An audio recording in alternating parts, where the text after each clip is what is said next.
अध्याय 17 1857 के स्वतंत्रता संग्राम में महिलाओं की भूमिका। लक्ष्मीबाई, अवंतीबाई एवं झलकारी बाई। दीर्घ उत्तरीय प्रश्न। प्रश्न 83। रानी लक्ष्मीबाई कौन थी? भारतीय इतिहास में उनकी क्या भूमिका रही? उत्तर। झांसी की रानी लक्ष्मीबाई। झांसी की रानी लक्ष्मीबाई भारतीय वसुंधरा को गौरवान्वित करने वाली सच्चे में भारत की आदर्श वीरांगना थी। लक्ष्मीबाई का जन्म 19 नवंबर 1835 को मोरपंथ तांबे के परिवार में हुआ था। लक्ष्मीबाई का बचपन का नाम मनु था और इनकी माता का नाम भागीरथी बाई था। मनु का विवाह कम उम्र में ही सन 1850 में झांसी के राजा गंगाधर राव से कर दिया गया। इस वर्ष पश्चात ही उनके यहाँ पुत्र रत्न की प्राप्ति हुई, लेकिन मात्र 4 माह पश्चात ही उस बालक का निधन हो गया। बालक के निधन से सारी झांसी शोकमग्न हो गई। राजा गंगाधर राव को तो इतना गहरा धक्का पहुंचा कि वे फिर स्वस्थ न हो सके और 21 नवंबर 1853 को चल बसे। महाराजा गंगाधर राव का निधन महारानी लक्ष्मीबाई के लिए असहनीय था, लेकिन फिर भी वे घबराई नहीं। उन्होंने विवेक नहीं खोया। राजा गंगाधर राव ने अपने जीवन काल में ही अपने परिवार के पालक दामोदर राव को दत्तक पुत्र मानकर अंग्रेजी सरकार को सूचना दे दी थी, परंतु ईस्ट इंडिया कंपनी की सरकार ने दत्तक पुत्र को अस्वीकार कर दिया।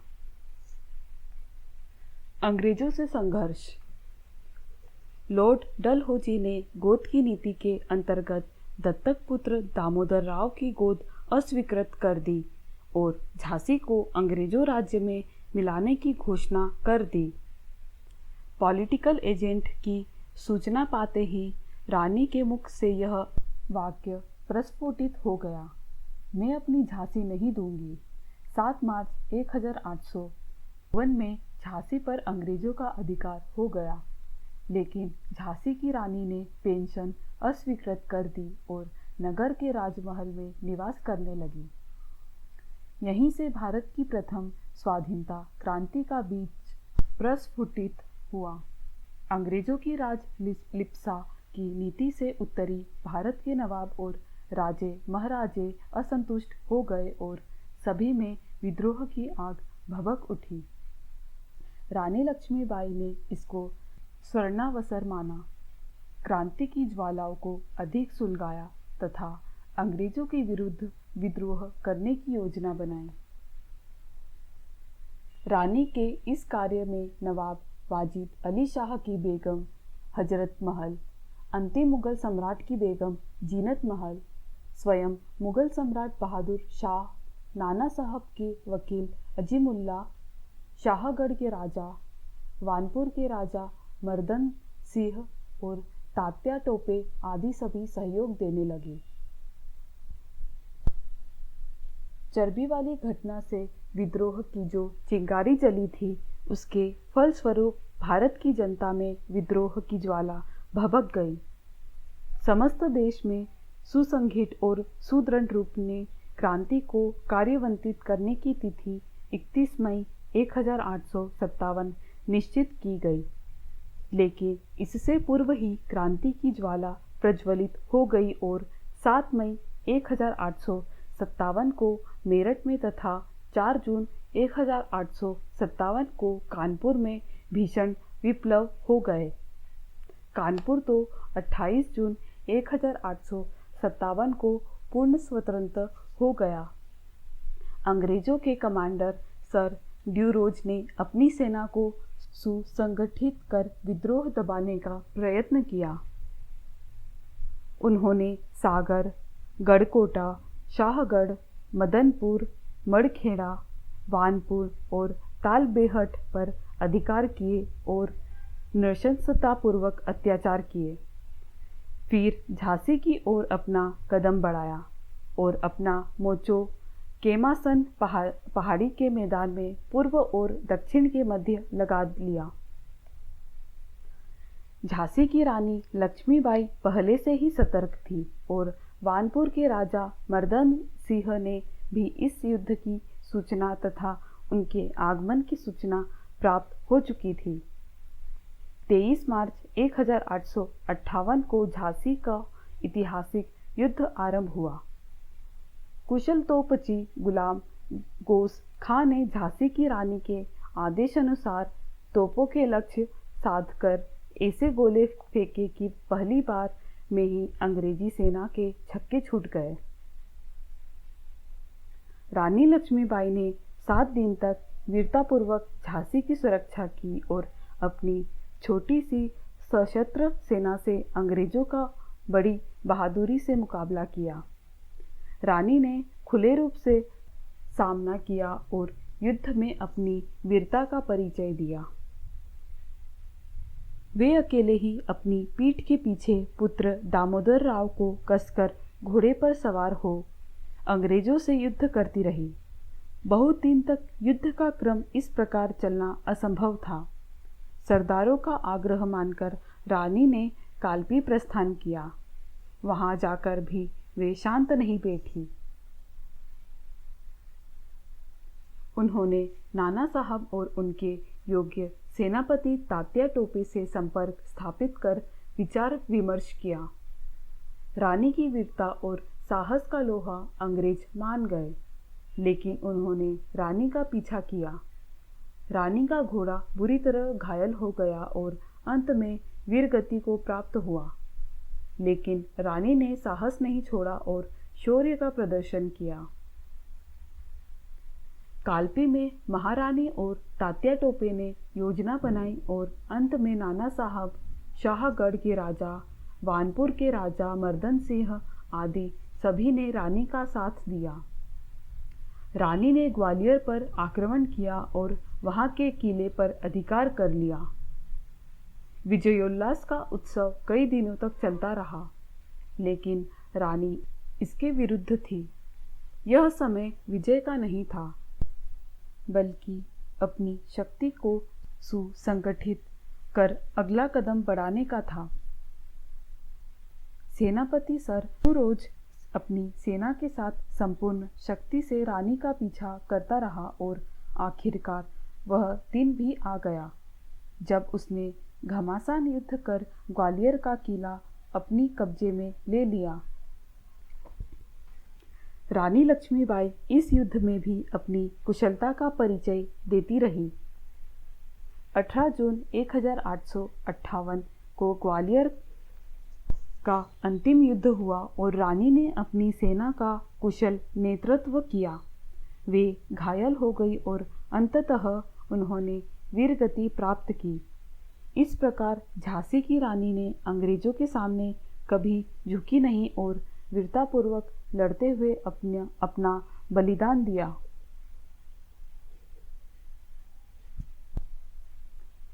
प्रश्न 84।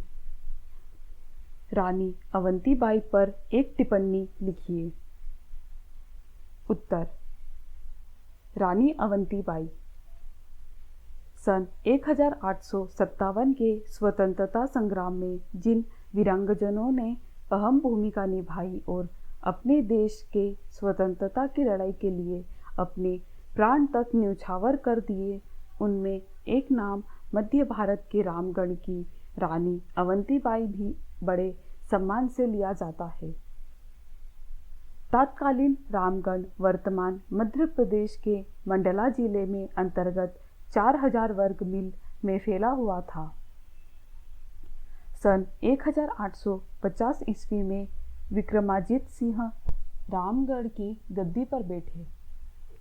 राजा विक्रमादित्य का विवाह सिवनी जिले के मने कहडी के जागीरदार राव झुंझार सिंह की पुत्री अवंतीबाई के साथ हुआ। विक्रमजीत बहुत ही योग्य और कुशल शासक था, लेकिन धार्मिक प्रवृत्ति के होने के कारण वह राजकाल में कम धार्मिक कार्यों में ज़्यादा समय देते थे। उनके 2 पुत्र शेर सिंह और अमान सिंह छोटे ही थे कि विक्रमादित्य विक्षिप्त हो गए और राज्य का सारा भार रानी अवंतीबाई के कंधों पर आ गया। जब यह समाचार ब्रिटिश सरकार को मिला तो उसने 13 सितंबर 1851 को रामगढ़ राज्य की कोर्ट ऑफ वॉर्ड्स के अधीन कर दिया।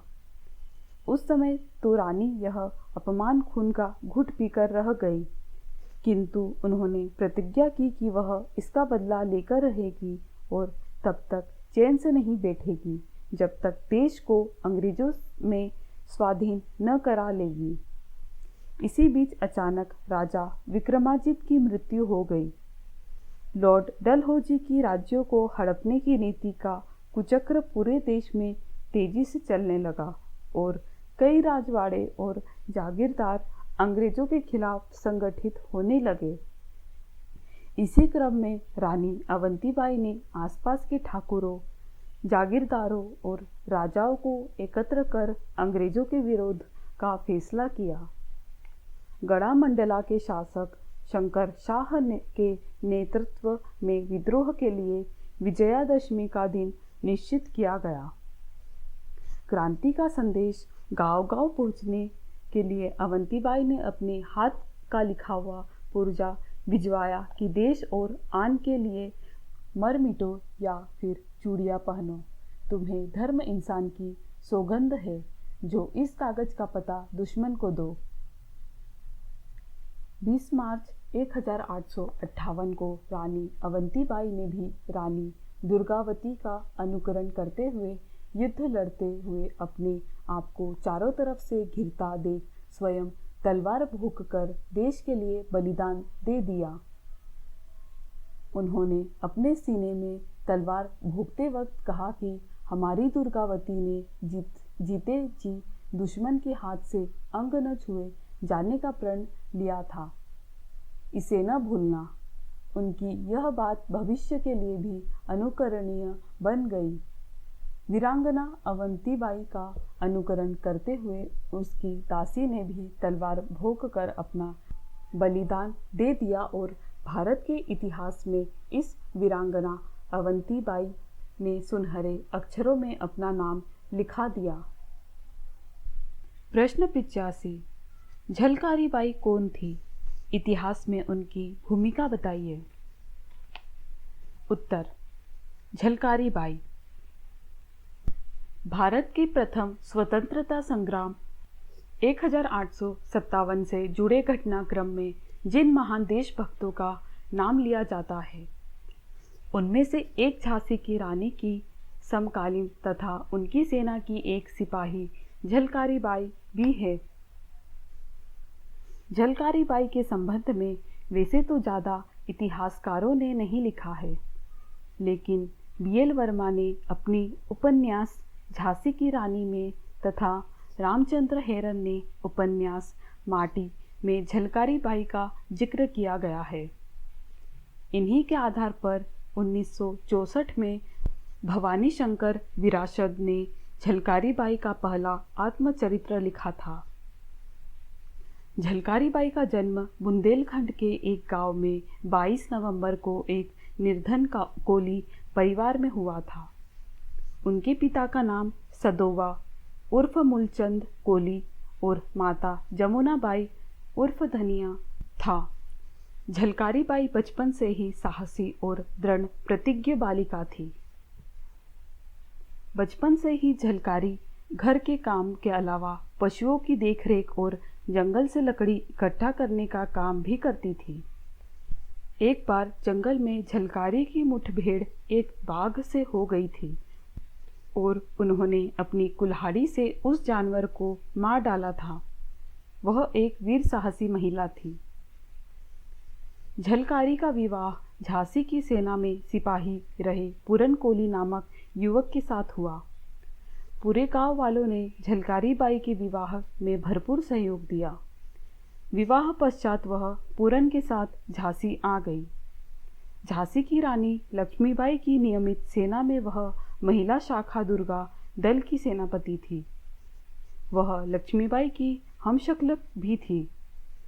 इस कारण शत्रु को धोखा देने के लिए वे रानी के वेश में भी युद्ध करती थी। सन 1857 के प्रथम स्वतंत्रता संग्राम में अंग्रेजी सेना से रानी लक्ष्मीबाई के घिर जाने पर झलकारी बाई ने बड़ी सूझबूझ, स्वामी भक्ति और राष्ट्रीयता का परिचय दिया था। रानी के वेश में युद्ध करते हुए वे अपने अंतिम समय अंग्रेजों के हाथों पकड़ी गई और रानी को किले से भाग निकलने का अवसर मिल गया। उस युद्ध के दौरान एक गोला झलकारी बाई को भी लगा और जय भवानी कहती हुई वह जमीन पर गिर पड़ी। ऐसी महान वीरांगना थी झलकारी बाई। इनकी गाथा आज भी बुंदेलखंड की लोक गाथाओं और लोक गीतों में सुनी जा सकती है। झलकारी बाई के सम्मान में सन 2002 में डाक टिकट भी जारी किया गया। वस्तुनिष्ठ प्रश्न। पहला, रानी लक्ष्मीबाई का बचपन का नाम था अ. झलकारी, ब. मनु, स. श्यामा, द. दुर्गा। दूसरा, मनु का विवाह किससे हुआ था? अ. जमुना प्रसाद राव, ब. गंगाधर राव, स. लीलाधर राव, द. दामोदर राव।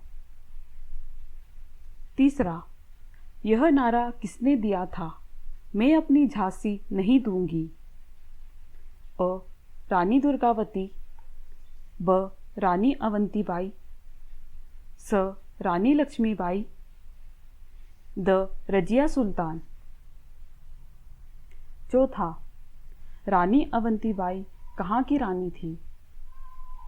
अ. झांसी, ब. जबलपुर, स. रामगढ़, द. ग्वालियर। पांचवा, झलकारी बाई किसकी सेना में थी? अ. दुर्गावती, ब. अवंतीबाई, स. लक्ष्मीबाई, द. शिवाजी। छठा, बचपन में पशुओं की देखभाल करने का काम किनमें से कौन करता था? अ. रानी लक्ष्मीबाई, ब. दुर्गावती, स. रानी अवंतीबाई, द. झलकारी बाई। उत्तर, पहले का ब, दूसरे का ब, तीसरे का स, चौथे का स, पांचवे का स, छठे का द।